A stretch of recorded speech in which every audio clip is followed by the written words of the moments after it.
Good day guys. Meron akong issue na aayusin sa kotse. So, kung makikita nyo, clear tail light yan. And, ano, pag tinignan nyo, medyo madilaw na yung left. So, kasi, yung araw dito sa pinagpa-parking ko, mas exposed ang left side sa right side. Right side, halos din nakakawan yan sa white na white pa rin. Ito, medyo madilaw. So, ayusin natin. So, ito yung tutorial natin. MTX na blinks. So, ito yung restore nung puti niya para maging clear siya ulit.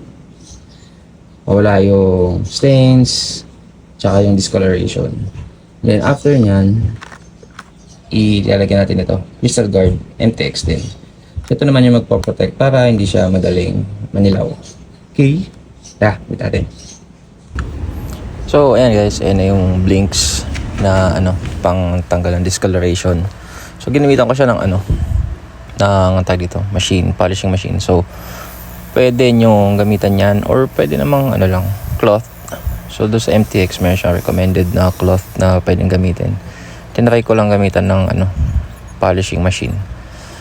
So yan, so ang steps niyan to apply, so either yung machine nga or gamitan niya nung cloth ng MTX, kalimutan ko anong tawag.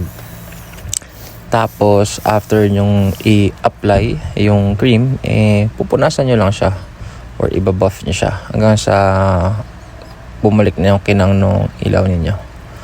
So buff nyo lang na maigi para lumabas yung kulay. Tapos dahil exposed din to sa sa araw lagi itong left side kong signal light, sinabay ko na. So ayan. Kita nyo agad siya. Tumingkad agad yung kulay. Tapos yan, dinamay ko na yung right side para lang pantay. So tamang punas. Yan. Okay naman. Di medyo pantay-pantay na siya. Hindi na tulad kanina na medyo noticeable yung pinagkaiba ng kulay. Siya. Ngayon, approve yan. So, yung isa naman, yung crystal guard. So, ayan yung bote niya. So, ito, madali lang to. Pag i-apply mo, spray mo siya directly doon sa ilaw. So, pwede yan sa headlight, taillight, pwede rin siya sa glass. So, spray mo lang directly, tapos hintayin mo ng 3 to 5 minutes. Tapos, ayan, gently buff mo lang siya para lang lumabas yung kinang. And then, mayroon siya may iwang parang protective film para ma-protect niya yung pintura. So pwede yan sa motor mo kaya sa kotse, kaya kung tip nyo magbalik ng sigla ng ilaw nyo, lagay ko yung link. Bye!